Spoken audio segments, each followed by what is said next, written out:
Slido, this interactive. This is going to be coming up a couple more times during the course. So you can use your phone, you can use your computer and join our Slido. So we're talking about one word or phrase that sums up your view on AI and creativity.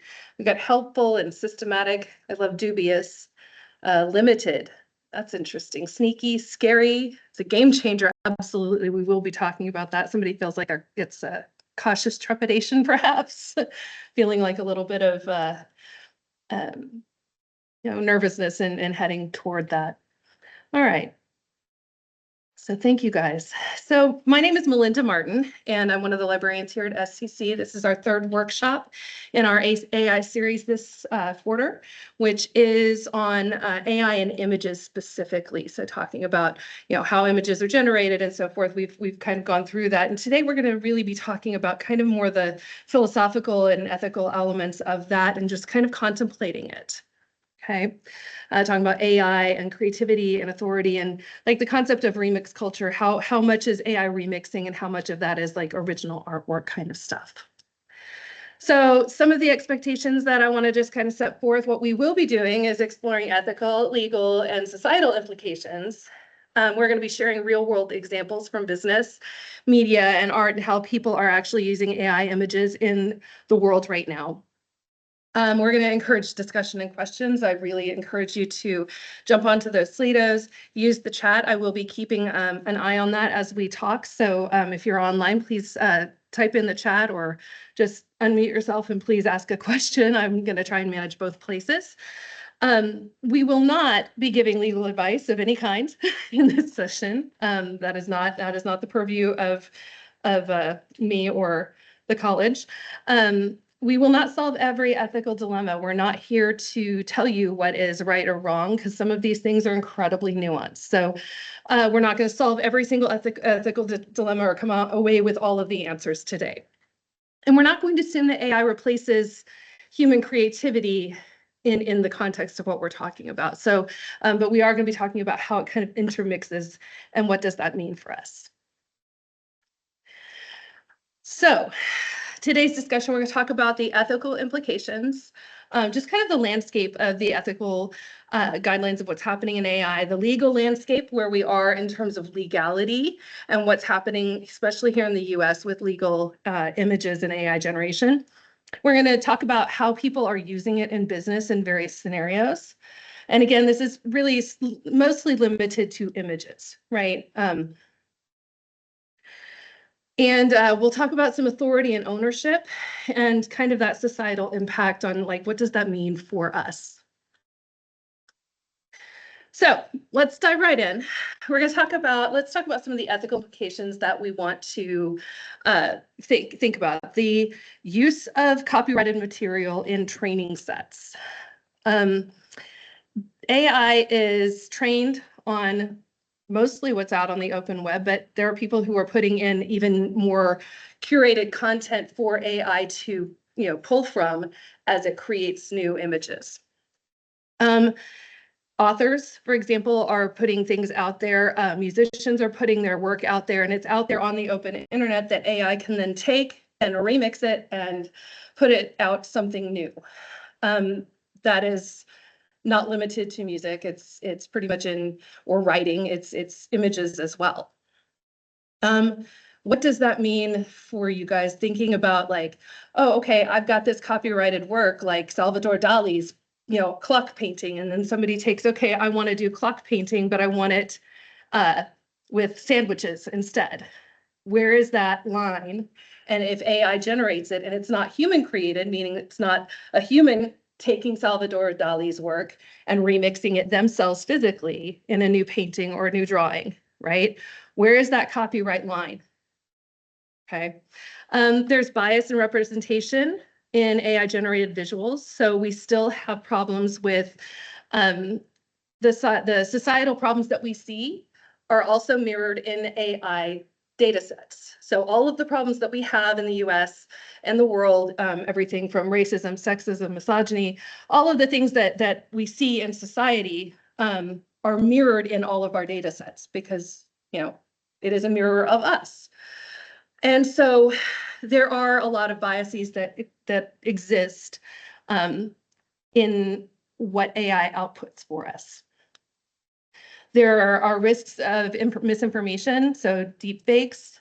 We have a lot of, you see it in video, but also in imaging in terms of whether something is real or not, right? We have to grapple with everything that we look at now. Is this a real news story, or is the fake bunnies jumping up and down on the trampoline? Do we know if it's real? Which part of it is real? And then we have to think about that ownership element, right? Who makes money off of this? Is it the prompter? Who knows? Does AI make money off of it? So there are a lot of whole big bit of ethical implications that we have to think about. So do you guys have thoughts? Anybody have thoughts about, how do we ensure fairness and authenticity? Yeah. So this is just kind of an idea that I thought of probably a few weeks ago, is that I think eventually there would be curated repositories that AI can pull from that would be for research, for example. So let's say there's people that are doing research at an institution, like a college or a laboratory or something like that. They can submit that research or knowledge to official repositories that AI would pull from. And so then people who are wanting to learn something just outside of image generation and stuff, it would be curated repository specifically for that. Right now it's just pulling everything from the everywhere. web. Yeah. Be a little more organized eventually. But I think some are kind of working that way, right? You have very limited AIs and you have very broad scope AIs, right? You have AIs that are working from repositories, working from, as you say, in let's say academic journals and scientific study and that kind of thing. There are AIs that are working toward that, where they're limiting what they access. So I think we're moving a little bit that way, but we're talking about images.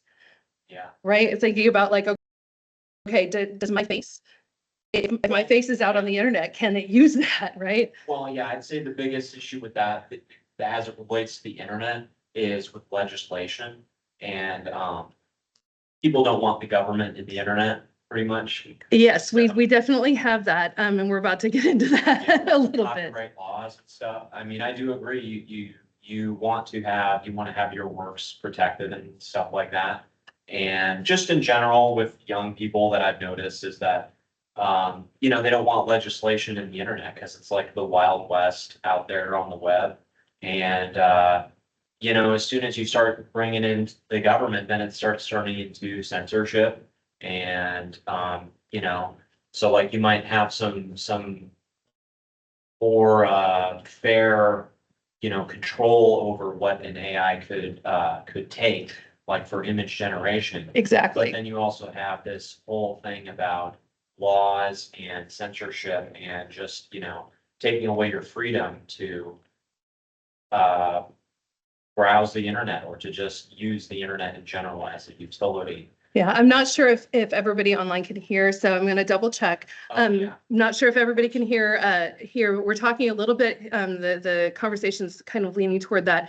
What is legal here in the US and copyright and what we're working on as far as societal questions. We're about to jump into a little bit of that, but basically, kind of balancing that authorship and ownership versus being able to go and have your freedom to search the internet. So someone online says we need clearer lines when it comes to the use of AI. I think that's kind of mimicking what we're saying in here in the classroom as well. So let's take a look at where we are legally. So we've had a couple of instances already where copyright and AI imaging has come up. So for example, Midjourney, which is a game developer, they had a case that was ruled that images created with Midjourney is an AI, but essentially a game was created using Midjourney. And ultimately, the case said that only the text selection and arrangement had the protection, that the images themselves were not copyrightable. Another court similarly said that AI-generated art without a human creator cannot receive copyright, reinforcing that kind of human authorship requirement. Now, again, human authorship, even that definition is a bit squishy still. Okay. So we're kind of in this weird space. We also have the concern of deepfakes is coming up. So regulation of deepfakes and synthetic content.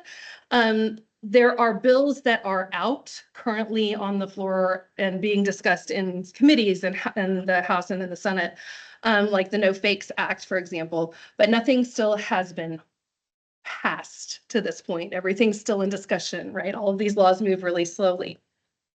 I can say that in the UK, or sorry, not in the UK, in the EU, there are already a lot of laws that they are pushing and have passed in the EU surrounding AI. And some countries individually have also gone as far to copyright their own. Denmark, for example, has copyrighted the faces and voices of all of their citizens. So that's an interesting concept, right? That I have to copyright my likeness and my face, right? So there's the legal landscape is still so squishy and it is really varied by country, but we still here are a little bit more in that free for all. Okay. So that said,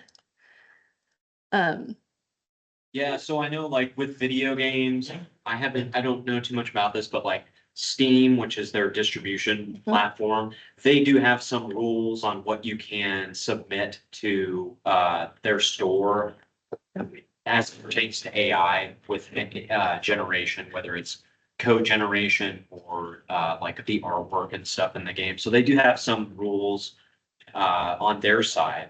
So instead of the laws, we're almost relying on the platforms themselves to self regulate, right? Yeah. Right now, so there's some of that self-regulation going on. Yeah. We was talking about Steam having some the gaming platform having some level of kind of guardrails of what they're allowed Sort to. of loose. Yeah, it's pretty loose Yeah. right now. Like Steam is pretty, I guess you could say liberal with what they allow on the Yeah. store. Yeah, but, yeah. Yeah, Greg says on the opposite side of the coin, AI popping up all over the place, seemingly with fewer controls. Yes. My question here is, what's one industry you think might be transformed most by AI individual or AI visuals? Yeah, I mean, you could say games. I mean. Okay, we've got entertainment industry, games, marketing.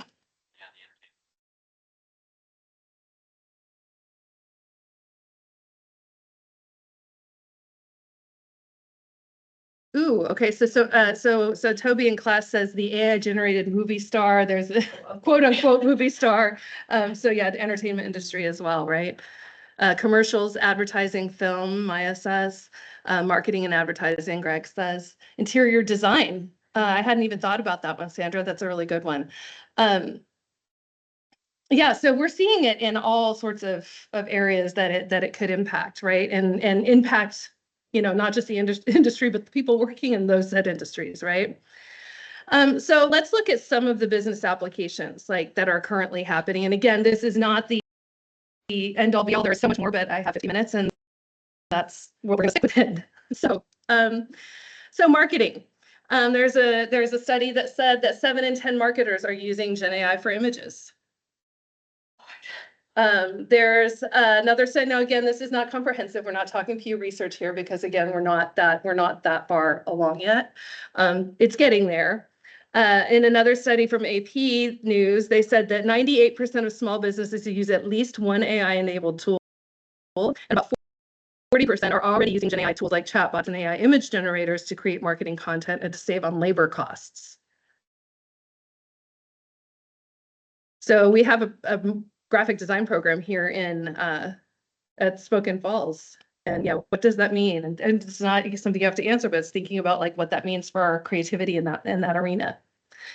Another place that you're seeing a lot of things is in fashion.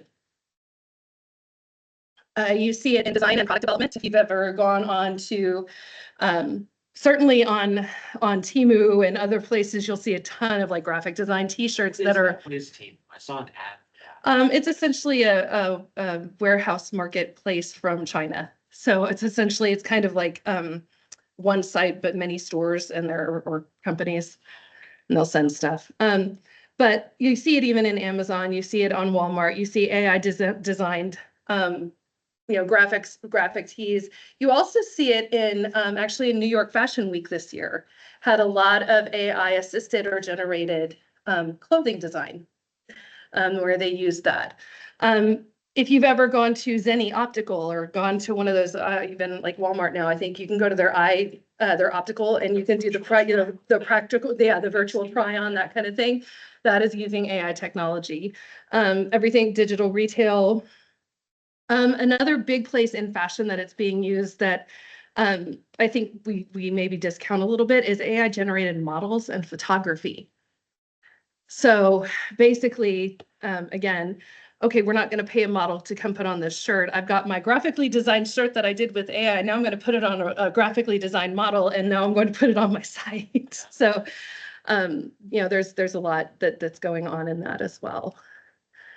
I've got a couple people typing here. A loss of jobs across the board. Yes, absolutely, Missy. I'm seeing, there's definitely a trend of, okay, what does this mean for people who are artists, people who are creative types? Not that it's, as I said, I'm not saying it's all bad, but the impact on society is big. Entertainment's another one.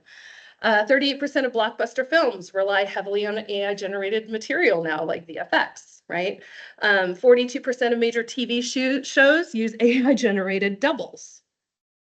Like, you think of your, what do you call it? The stunt doubles, that kind of thing.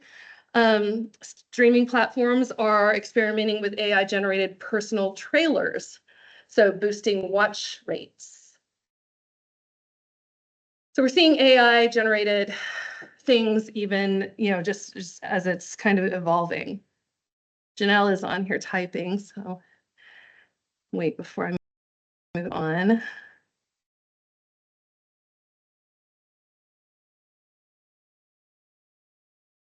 They're doing that despite last year's strikes and bargaining. Yes, they are. We had the big writers' strike last year, and the Actors Guild strike last year, basically talking about the use of AI, use of likeness in films and so forth. It's like, okay, I'm going to take a picture of Brendan Fraser and I'm going to now create a whole, movie AI generated without ever having him come and act. Was it good?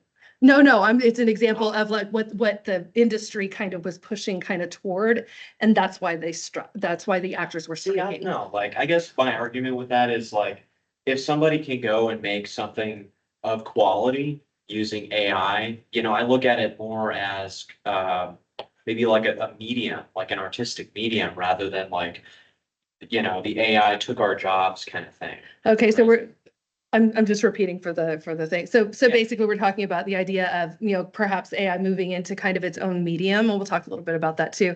Janelle was talking about referring to the Hollywood writers. Yeah, the writers' strike. I know the actors also were striking as well.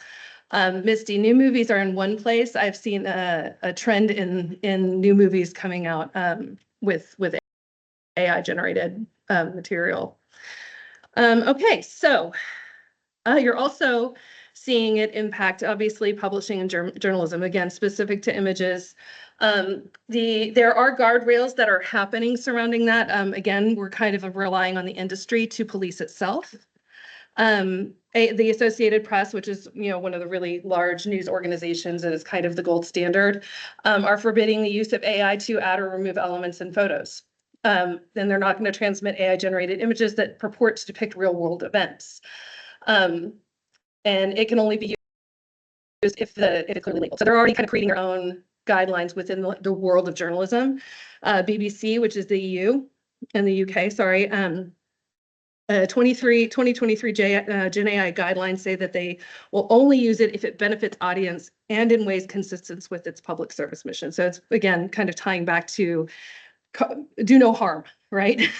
And then a study of 52 newsrooms did a comparative study of basically finding, again, those themes that were happening.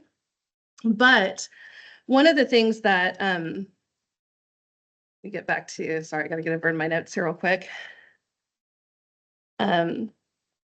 So one place that you are seeing still generated images in the AI newsroom is, for example, if you couldn't get a photographer out to a specific incident before the incident was cleaned up or whatever, they will possibly use an AI generated to add to a story. They may use an AI generated image to better illustrate like coverage or to give some sort of feel for the content when no photographer was available.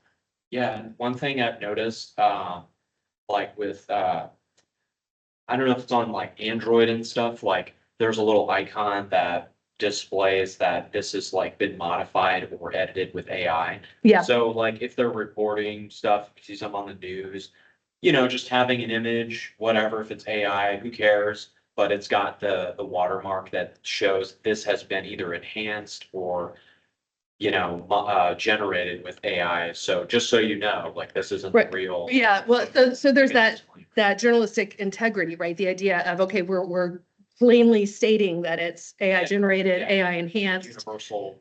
There's some sort of caveat. So question, if you have something like that, and those online, please feel free to jump in. If you look at AI generated, let's say, okay, so we have AI generated images completely, right? And then you have AI modified images. We had older tools like Photoshop. Did we say this was Photoshop modified? We didn't, right? No, you can tell. You'd be like, wow, what is that? Well, it used to be able to tell, but it got better and better. And now Photoshop actually is integrating AI tools in and of itself. Like you go into Photoshop and you can have it AI back, put a backdrop in and do that now. Well, yeah, because then a person is modifying the images, like they're a graphic artist themselves, and they'd be using like features of the software that are powered through AI to edit a photo, for example, rather than just running it, upload it to some pre-made, AI thing that enhances it or something. Right. So Greg says, bans and restrictions in one country may force the industry to move to another country, the industry to basically move to another country. And if capitalism demands growth, wouldn't this require outsourcing to happen? We already see that with outsourcing and call centers. How will we be outsourcing all of this? See, Janelle says, yeah, you can actually do the editing and AI editing with Canva and other publishing softwares. So yeah, there's a lot of stuff going on. Another place in news that they are actually using AI content. It's not necessarily images, but they are using it to match images with headlines for tone. So it'll have it analyze an AI image and then match it for the tone of the headline or adapt it. So, and that was actually, I'll have to go to the, I'll put the citation for that in the PowerPoint later and send that out. It was kind of an interesting study. So, any other thoughts on publishing and journalism? It's a really big one, particularly for information, right? What we rely on.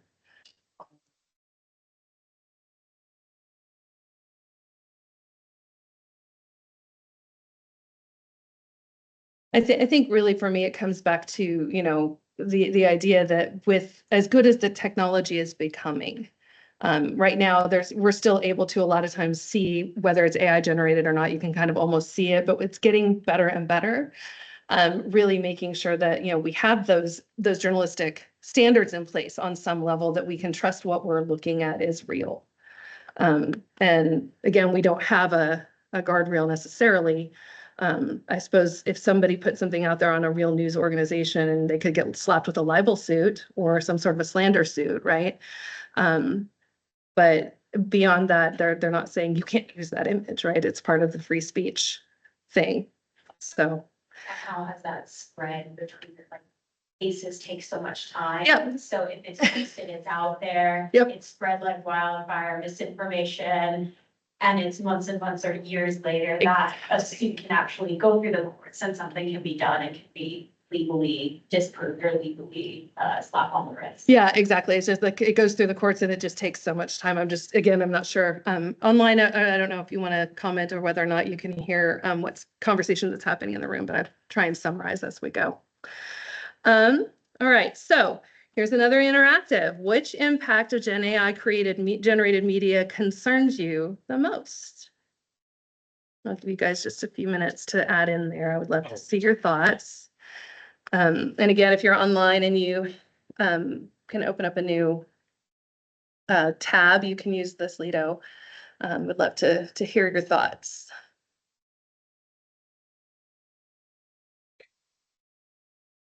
Job loss, absolutely. It's a big one.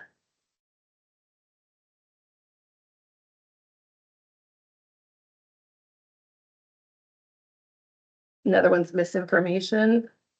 Sloppy video game art. Oh, that's going to be horrible. Yeah. Understanding what's real. Yeah.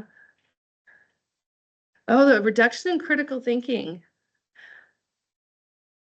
That's an interesting one. AI getting too smart and taking over the world. So we've got some people who are worried about losing our own critical thinking and some that are worried about like it taking over. I think going back to critical thinking, it's almost like I feel like we have to be more critical now than we ever have before, right? And in one way, it's like, oh, lack of critical thinking. On the other hand, it's like, okay, now I have to be even more critical about everything that I consume, right?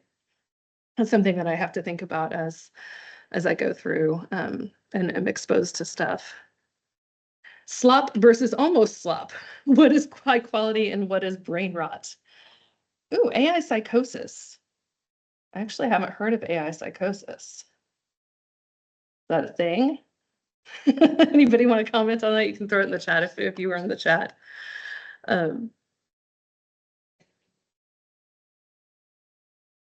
Real life mental health concern caused an Okay. individual as a result of the chat, the interaction. Gotcha. With AI and then that negative feedback loop of somebody experiencing psychosis, interacting with the AI and the AI getting kind of like Yep. getting. That was on the news. Yeah. There was something with, People using it as therapy, right? yeah. The idea of. Yeah, somebody's kid was using this, It was probably, I think it was ChatGPT and they ended up, yeah. No, it was some third party, thing for kids to have like a friend or something. Oh, And yeah. this person, the family's child had problems with it Yeah. and, it's eventually tragedy, but, yeah, it was on the news. I forgot. Yeah, we've seen a few that have come out really talking about like using it as a therapist and the dangers of that kind of thing. Somebody says effect on younger children and sexuality and image ideals and representation of the body. That comes kind of back to that bias, the idea that the data set that it's pulling from is as biased as the world we live in, because it mirrors the world we live in. Loss of basic knowledge skills. Yeah. What is common knowledge, right? We think about even, the calculator, right? Oh no, it's going to make us not learn, no math. And to a point there's an element of, you can't I easily. don't know. So I disagree about basic knowledge. I feel like that's how you would learn everything. Like if you wanted to like change your faucet, like you could just ask about that on AI and you instantly get the answer, or your water heater. Like I don't know how a water heater works and you could just instantly get that info, or your refrigerator and stuff. I think the question is, would you really learn it though? I think it's funny because I do use the internet a lot for that. Like I use YouTube and I go to people who are experts in that field and I watch them, fix a car and I'm like, oh, I can do that. And they teach me how to fix a car. But, having AI do that for me, I don't know that I feel as, I don't know that I feel as comfortable Well, with it's not that. doing it for you. It's telling you how to do it. Yes, but I still don't know that I would trust it based on the knowledge bank, right? I'm not sure that I'm. What are you doing that you don't trust? I mean. I recently had my heating go out in my house and I went to ChatGPT for assistance. Yeah. And in diagnosing the issue after hours of being cold. And where it got to was I was taking a photo of the like switchboard or whatever it is, and it was advising me to do electrical work and replace abuse. And at that point, I got to the point where it did end up being that was the problem, but I didn't feel safe in trusting when it came to something like personally, when it came to something related to electricity. I didn't feel safe. I didn't Like trust it didn't that it would. warn you about dangers of it, Exactly. or it'll give you the complete solution, but Mhm. like, you have to understand some fundamentals about Do, Right. do, right, exactly electrical that. stuff. Do I trust it or do I possibly get electrocuted or cause a bigger, more expensive issue Yeah. in my home? So I think Greg, that's just something that came to my mind. That But was that's, just that's, a few weeks that's, ago. that's learning universally. I mean, that's, you try to figure something out, you make mistakes, and that's how you get good at something. this is true. I think the other thing, and Greg brings up a good point online. He says, who is the expert behind the AI that we can trust? Every- How do we build trust with AI? Well, that's what I was talking about with the curated repository. Yeah, the curated repository. Targeting, you say like, if I want to learn stuff about electricity or just home management, they would have like official curated home databases for fixing your house, right? And then, that's, so like you say, okay, well, I like this knowledge bank because it's accredited, it's got licenses, like it's backed by, let's say, the federal government to fix your own house, right? It would be curated. Yeah. So and you would feel a lot better when your power goes out, when your heat goes out. Okay, like this is let's just say a federally funded knowledge bank. And I know that it's gonna help me with my home. Yeah. So online, Greg says also, is it possible without a person or individual we can connect with? If it's just a system, is it still possible? And Janelle says, relatedly, how do human instructors build trust with students? Right? When you have like, oh, then why should I listen to an instructor? Right? I'm going to jump back to, I mean, you should, it depends on what you're trying to do. Like an instructor can help you do something that you're trying to do, and maybe they won't, maybe they can't. Hmm. I mean, I've probably, in my use of AI in the past 6 months to a year, I've learned more than what I've learned at 4 years at university, and I spend $20 a month on this thing.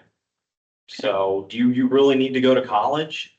I mean, again, there's the value added question of certain things. It's like, what is the human value, right? And that comes back to a lot of questions, right? So I'm going to jump back to imaging just because we've got a time limit. If a brand uses AI to create an ad campaign, who do you think owns the creative rights? The company, the AI tool provider, or no one?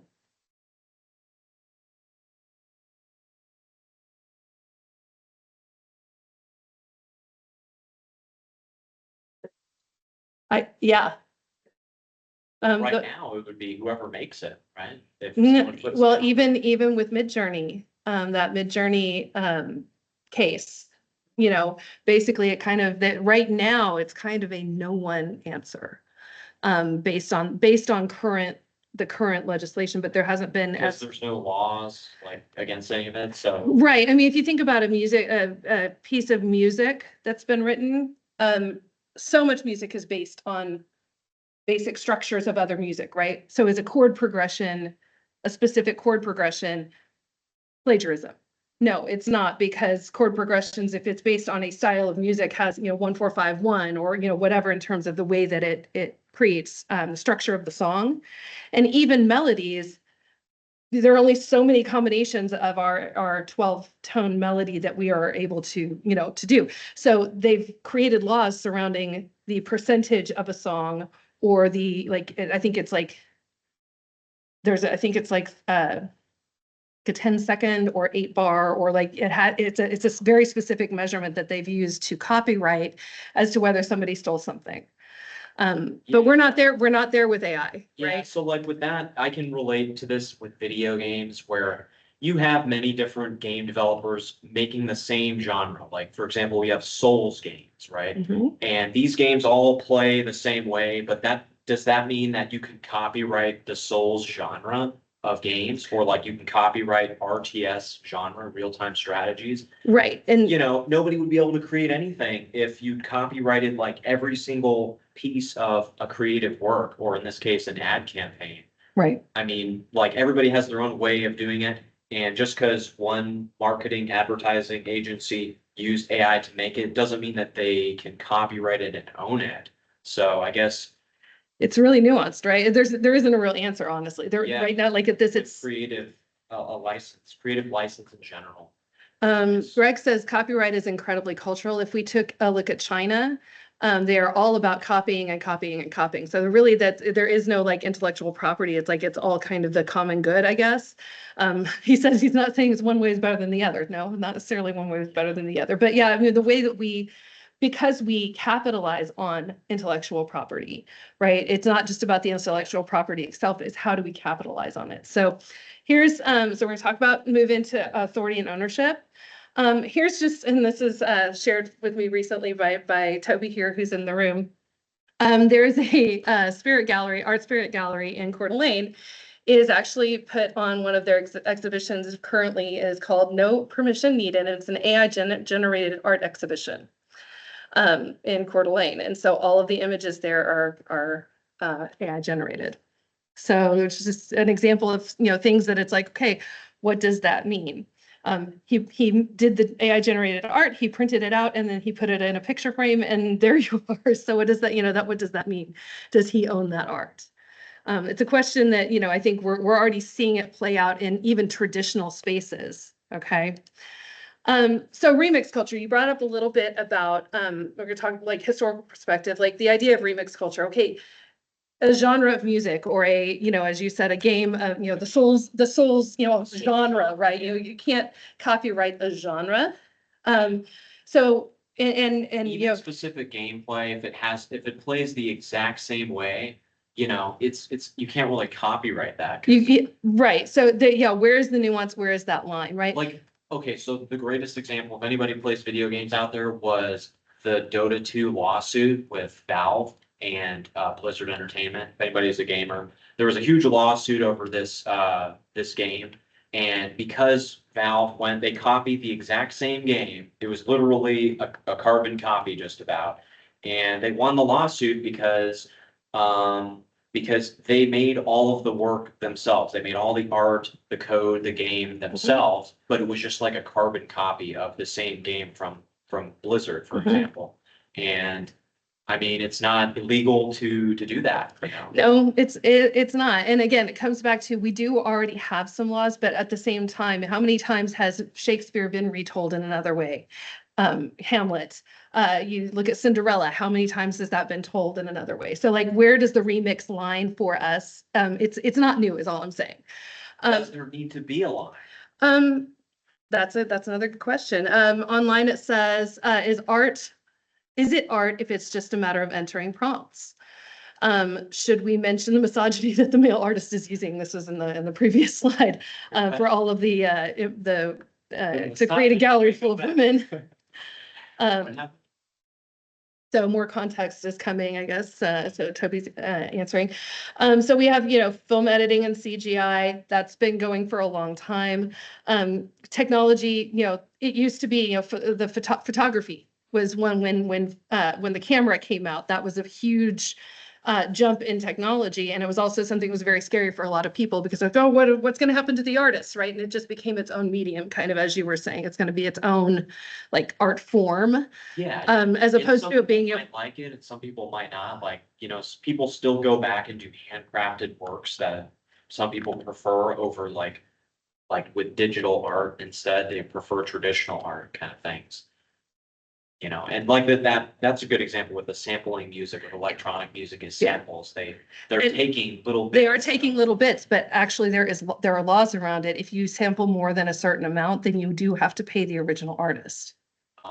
There are laws surrounding that. Okay, so if you only sample so much, that's kind of what I was getting to earlier, is that sampling process, there are laws surrounding that in terms of when it becomes somebody else's work. Yeah. So the content, the intent of the exhibit of that Coeur d'Alene exhibit, just from the online commentary, are health concerns. So the whole point of that was to highlight health concerns, endometriosis, women's health, that kind of thing. So just giving some context of that previous artwork. If you don't have the lines, then you don't have the structure, and that can be dangerous. Yes, Missy, if you don't have any kind of anything and parameters and guardrails, it's like, there's just But nothing. if you have too many guardrails, then it stifles creativity. You know, if you're pigeonholed into one way of doing something, then you can't express your creativity, you know, or you'd be so restricted with your, Is it a restriction or is it, okay, I actually have to do the skill thing?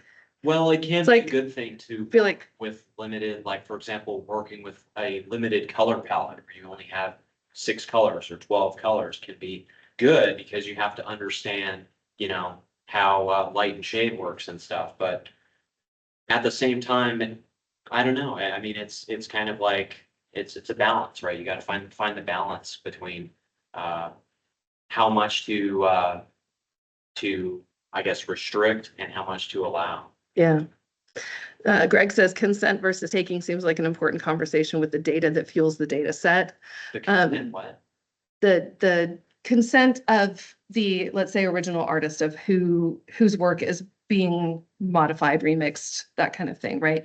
Somebody saying, okay, I'm going to borrow this much music, right? Or I'm going to borrow this, having the consent also from the original artist to say, I'm going to sample your work, right? Yeah. Or I'm going to remix your work. I think there's an element of But shouldn't consent. that just be done on a case by case basis? Well, how about, but consent also of the data set. So if we're talking about art, does it just being out in the public mean that it's consent to use it, to build AI platforms and use that? Just by means of existence, it therefore is allowed to train the AI Well, and use I it? guess the way I could relate to that is if I release a game that has, for example, look at Vampire Survivors, when that game came out. Within 6 months, literally there was like 5 copies of that game. Mhm. People just like duplicate it. So, I mean, you can't stop people from copying you like that if they want to. If they make a good game, you know, people will buy it. Yeah, But everybody knows it's a clone, everybody knows they're ripping off the original and stuff like that. But it just depends, you know, it's not legal to do that, and there's no real rules. Again, ties back to the whole genre thing, like people can just clone the genre, they can make the same thing.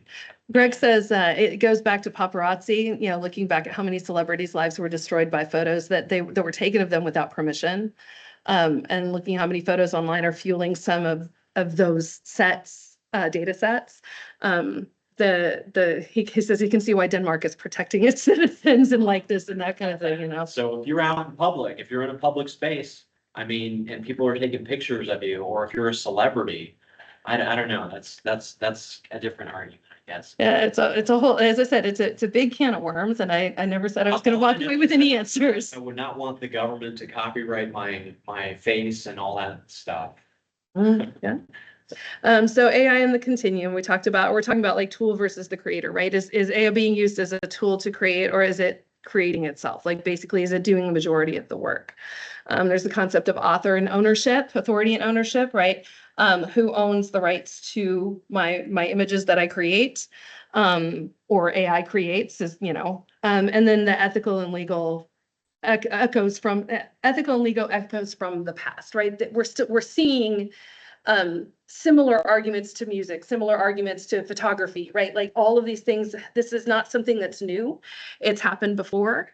Greg goes back, says sharing images in places in the past that seemed protected, now scrapped without us, now are scraped without us thinking that they would be. It might be a digital footprint conversation and data privacy conversation kind of thing. Yeah, thank you, Greg. I appreciate that. So we have like, again, I've got about 5 minutes. We've got the societal impact. So we have cultural shifts based on like how we think about, you know, how we think about AI, how we interact with art, how we think about creation, right? There are cultural shifts and conversations that are happening.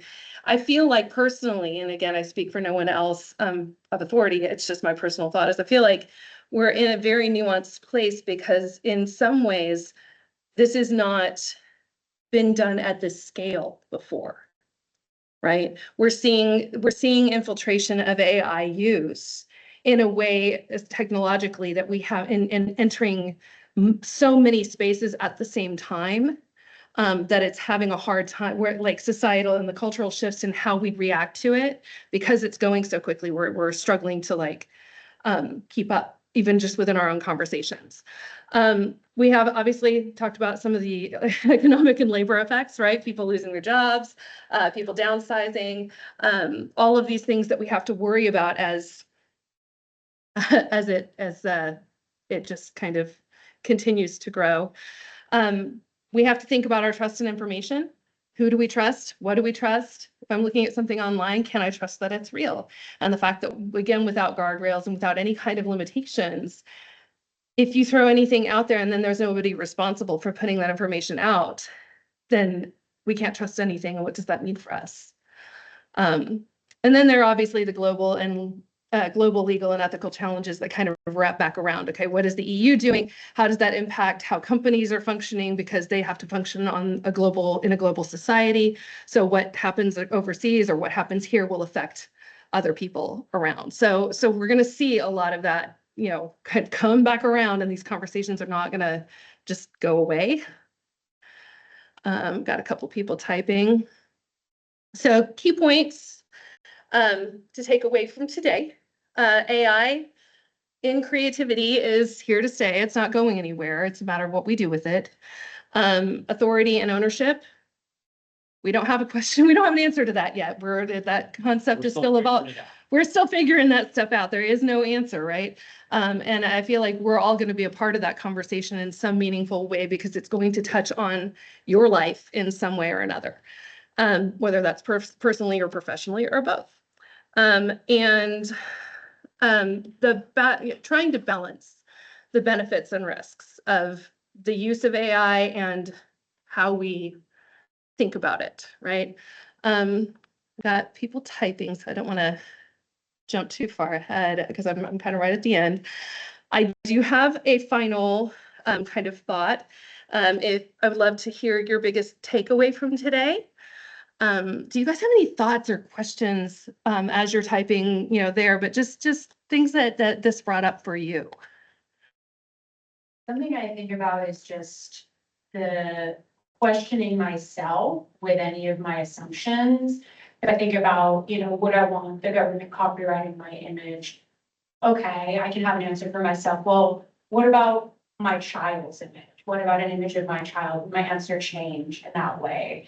Like just asking myself those questions from different angles, like, okay, well, what if someone took my image and showed me committing a crime, or took my image and incorporated nudity into it, and now my job is threatened? Like just kind of taking it to these different, and yes, it is, what if, but when we're here in this early stage, and as we are seeing it explode and it continue to change, that's something that I've been doing, and that has come up for me throughout this workshop, thinking about where are my lines with this, because I do think at the end, we all probably have to figure that out for ourselves and figure out where our lines are. So taking it to some of those extremes is helpful for me to think about, maybe I would be comfortable for this, for myself or my image or my art, but how would that be for this, for that, for the other? Right. There's some definite negative consequences, right, that can play out, and we've seen already play out even prior to AI. So how does this